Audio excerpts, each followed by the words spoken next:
मैं तो एक बुनियादी बात जानता हूं, जनता को जिस चीज से कष्ट होगा, जनता उसका उत्तर चुनाव में देती है। पार्टियों को किस चीज से कष्ट है वो पार्टियां जाने। पार्टियों को कष्ट इससे कि भाई हमारी सरकार नहीं बनी, उस खिन्न हो जाते। जनता से अगर जनता अगर नाराज होगी तो वो पार्टी लौटकर नहीं आ सकती। अशोक जी ने कहा कि विश्वसनीयता का प्रश्न है तो बनारस देख लो। आपकी बात आंशिक रूप से ठीक है मित्र, बड़े संदर्भ में ठीक नहीं। पंडित जवाहरलाल नेहरू के बाद इस देश में कौन हुआ जो तीसरी बार इन कंटिन्यूएशन भारत के प्रधानमंत्री की शपथ लिया हो?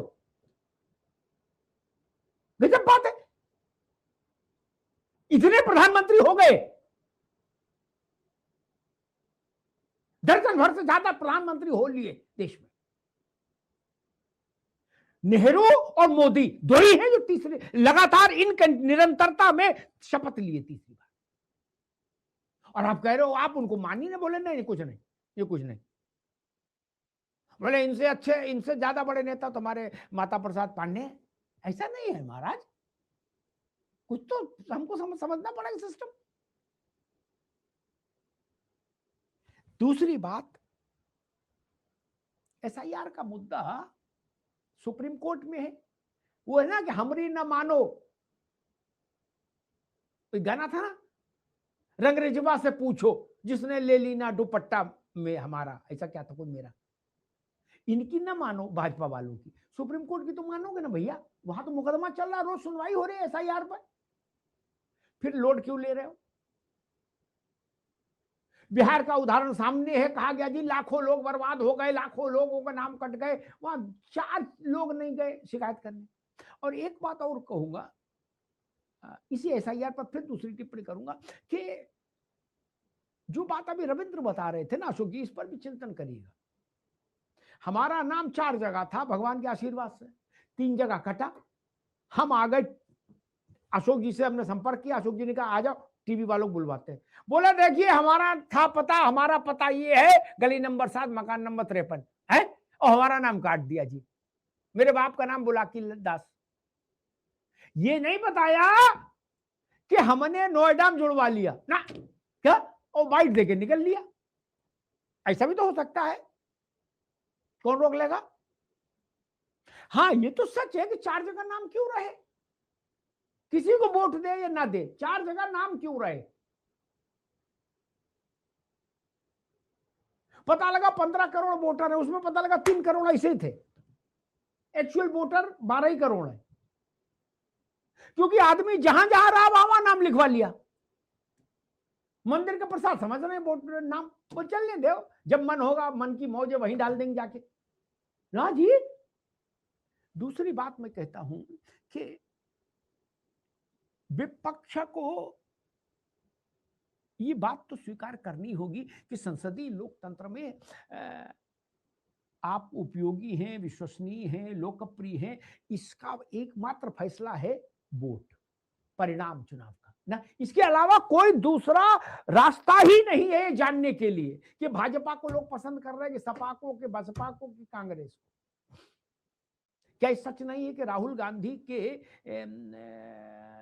लीडरशिप में, राहुल गांधी की सदारत में, अगुवाई में कांग्रेस लगभग 100 चुनाव होने जा रहे हैं हार के, उसके 95-96 लोग कह रहे 97 हो गए। लोकतंत्र में अगर आप चुनाव नहीं जितवा सकते अशोक जी, तो आप बड़े नेता होने का दावा नहीं कर सकते। लिख लो मेरी बात भाई, बड़े नेता होने का पहला और आखिरी मसला है कि आपके चेहरे पर चुनाव जीता जा रहा है कि नहीं। अब अपना अपना भैया सब लोग चेक कर लो चेहरा, किसके चेहरे पर चुनाव जीत रहा, किसके पर नहीं जीत रहा, ये तो सोचना पड़ेगा ना। लोकसभा का जिक्र है, ठीक है, उसके कारणों पर हम लोग कई बार चर्चा कर चुके। उत्तर प्रदेश में लोकसभा चुनाव परिणाम, लेकिन उसके बाद 10 बाई इलेक्शन हुए। आपने कहा लोकसभा में ठीक वोट पड़ा, इसमें गड़बड़ पड़ा।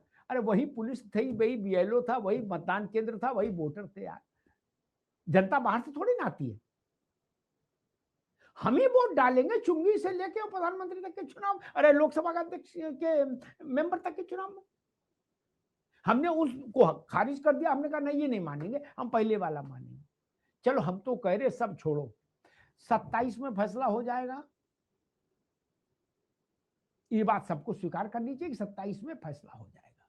या तो अखिलेश यादव की चार्जशीट जनता मान लेगी, या योगी आदित्यनाथ पर भरोसा बरकरार रखेगी। दो ही रास्ते हैं, तीसरा तो कोई रास्ता हमें दिख नहीं रहा, नहीं दिख रहा ना।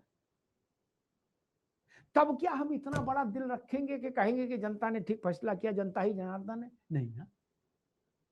तब ये ना कहना कि नहीं वो बिल्लू को वोट नहीं डालने दिया गया और पप्पू से आई कार्ड छीन लिया और हमारे पास प्रमाण है ना। ये जनादेश का अपमान होता है मित्र। जिस दिन जनादेश आए उसी दिन आप उसको खारिज कर देते हो। राहुल गांधी जब चुनाव हारते हैं उसी दिन वो ट्वीट पर लिख देते हैं कि ये फर्जी, ये सब गड़बड़ है। लो, तब आप अपना चुनाव अलग कराओगे क्या? नहीं यार, ये आपके घर का चुनाव थोड़ी ना है कि मुखिया पिताजी रहेंगे कि माताजी रहेंगी, 4 बच्चे हैं वोट डाल दिया।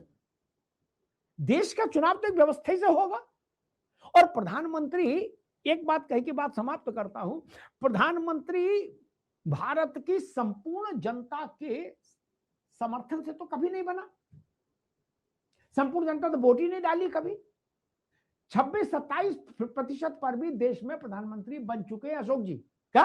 और उनने भी यही कहा कि मैं देश का नेता, और हमने भी कहा यही देश के नेता। जब 26% पर हैं तब भी कहा।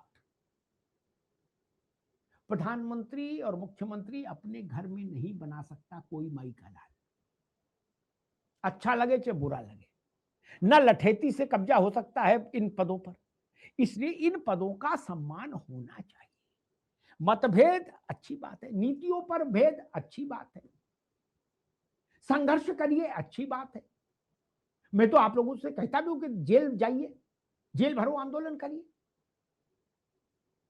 लेकिन संसदीय लोकतंत्र में हम सरकार पर भरोसा नहीं करते, हम इस सरकार को नहीं मानते, ये कहना अवज्ञा है लोकतंत्र की, जनादेश की। इस अवज्ञा से बचा जाना चाहिए, क्योंकि हम उस देश के निवासी हैं जिसमें हम कहते हैं जनता ही जनार्दन है।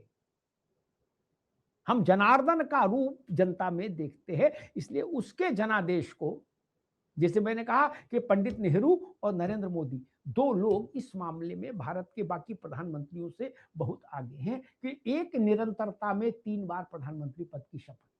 भारत जैसे महान देश की 3 बार प्रधानमंत्री पद की शपथ अशोक जी छोटी बात नहीं है।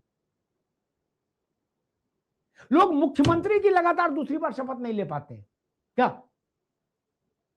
छोड़िए, प्रधानमंत्री तो बड़ी चीज है। धन्यवाद।